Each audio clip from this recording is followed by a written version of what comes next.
సుందరకాండ సర్గా 3 శ్లోక 31-52. లంకాయా వచనం శ్రుత్వా హనుమాన్ మారుతాత్మజః యత్నవాన్ స హరిశ్రేష్ఠ స్థితశైలా ఇవాపరః సతాం శ్రీరూపవికృతాం దృష్ట్వా వానరపుంగవః అబభాషేత్ మేధావి సత్వవాన్ ప్లవఘర్మషః ద్రక్ష్యామి నగరీం లంకాం సాట్టప్రాకారతోరణం ఇత్యర్థామిహ సంప్రాప్త పరం కౌతూహలం హి మే వనానుపవానిహ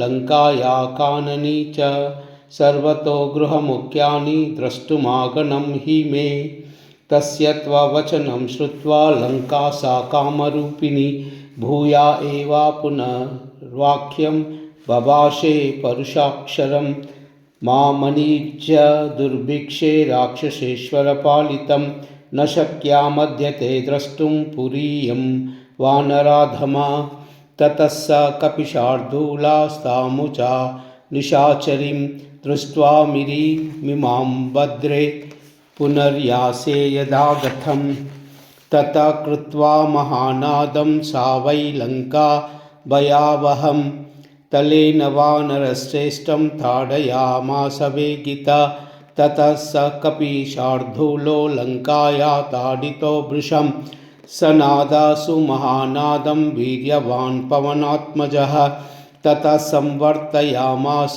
వామహారస్య సోంగుళీ ముష్టినా బిజగానైనాం హనుమాన్ క్రోధమూర్ఛితః శ్రీచేతి మన్యమానేన నాతి క్రోధ స్వయం కృతః సాతు తేనా ప్రహరేణ వివ్యలాంగీ నిశాచరీ పపాత సహసా భూమౌ వికృతాననదర్శనః తతస్తు హనుమాన్ ప్రాజ్ఞా స్వాం దృష్ట్వా వినిపాతితాం కృపాం చకార తేజస్వీ మన్యమానాస్యం తూతాం తతో వై వృషసంవిజ్ఞా లంకా సా తద్గరాక్షరం ఉవాచాగర్వితం వాక్యం హనుమంతం ప్లవంగమం ప్రసీద సుమహాభావో త్రాయస్వ హరిసత్తమః సమయే సౌమ్య తిష్టन्तు సత్వవంతో మహాబలాః అహంతు నగరీ లంకా స్వయమేవ ప్లవంగమః నిర్జితాహం త్వయా వీరా విక్రమేణ మహాబలః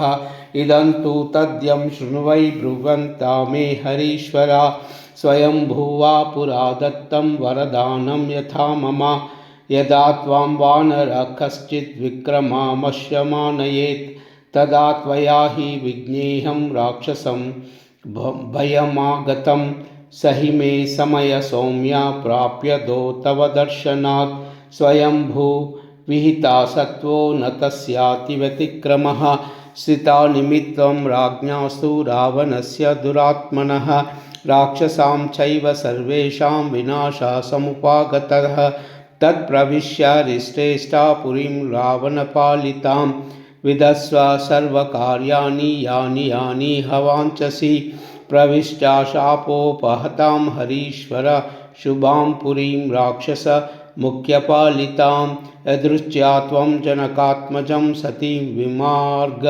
సర్వత్ర గతో యదా సుఖం. ఇత్యార్షే శ్రీమద్ రామాయణే వాల్మీకియే సుందరకాండ తృతీయ సర్గః. ఓం.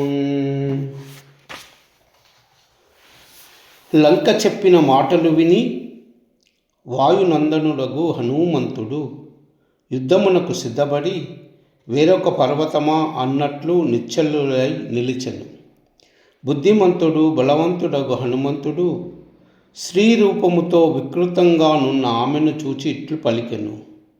కోట రుజులు ప్రాకారాలు బహిర్ద్వారాలతో కూడిన లంకా నగరాన్ని చూడగోరి వచ్చి తిని నాకీ నగరిని చూడవలనని మిక్కిలి కుతూహలం కలదు.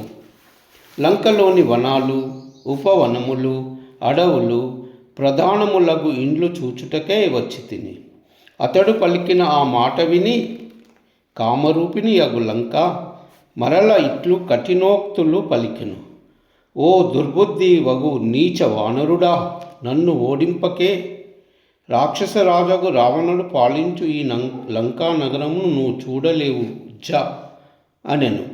అంతా హనుమంతుడు, ఓ మంగళరూపిణి, నేనీ పట్టణమును చూచి వచ్చిన త్రోవనే పోయేదను అని ఆ రాక్షసితో పలికెను. అప్పుడు ఆ లంక భయము కలుగునట్లు పెద్దగా అరచి వేగముగా తన అరచేతిని చాచి వానర శ్రేష్ఠుణ్ణి కొట్టెను. లంక తన్నట్లు తీవ్రంగా కొట్టగా పరాక్రమశాలియగు హనుమంతుడు పెద్దగా ధ్వని చేసెను. పిమ్మట కోపము పెళ్ళుబక ఆ హనుమంతుడు తన ఎడమ చేతి వేళ్ళు ముడుచుకొని పిడికిలితో ఆమెను కొట్టెను. ఆమె స్త్రీ కావున చంపరాదని హనుమంతుడు ఆమెని మిక్కిలి కోపము చూపలేదు. అయినను ఆ రాక్షసి ఆ దెబ్బ చేతనే తెలివి తప్పి ముఖము కళ్ళు వికృతములు గాక వెంటనే నేలపై పడింది. పిమ్మట ప్రాజ్ఞుడు తేజశాలియగు హనుమంతుడు ఆమె అట్లు నిలబడుచగాంచి ఆడుది గదా అని సంహరింక దయదాల్చెను. అప్పుడు ఆ లంక మరింత భయపడినదై గర్వము వీడి హీనస్వరము గలదై హనుమంతునితో ఇట్లు పలికెను. హో మహాభుజుడవగు హనుమంతుడా, నాపై ప్రసన్నుడవు కమ్ము.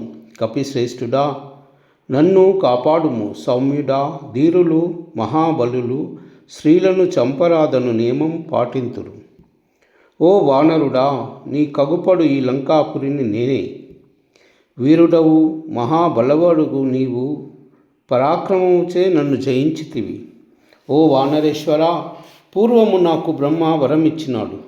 ఆ వరమేమి వాస్తవంగా చెప్పెదను వినుము. ఎప్పుడో ఒకానొకప్పుడు వానరుడు తన పరాక్రమముచే నిన్ను వశము చేసుకున్నచో అప్పుడే రాక్షసులకు భయం ఏర్పడునని నీవు ఎరుంగుము అని బ్రహ్మ చెప్పినాడు. ఓ సౌమ్యుడా, నీ దర్శనముచే ఇప్పుడు ఆ సమయము ఆసన్నమైనది. బ్రహ్మ ఆనతి సత్యమే, దానికి తిరుగులేదు. సీతా కారణంగా దుర్మార్గుడైన రాక్షసరాజు రావణునకు సకల రాక్షసుకులకును వినాశకాలము ఆసన్నమైనది. కావున ఓ కపిశ్రేష్ఠుడా, రావణుడు పాలించు లంకా నగరమున ప్రవేశించి ఏ కార్యాలు చేయదలిచితివో వానినెల్లా ఆచరింపుము. ఓ వానరేశ్వర, మంగళకరమైనది రాక్షస ముఖ్యుడగు రావణునిచే పాలింపబడుచున్నది.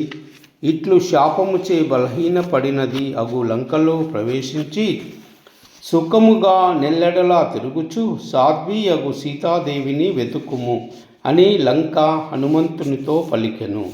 ఇట్లు వాల్మీకి మహర్షి రచించిన శ్రీమద్ రామాయణమున సుందరాకాండము 3వ సర్గ సమాప్తం.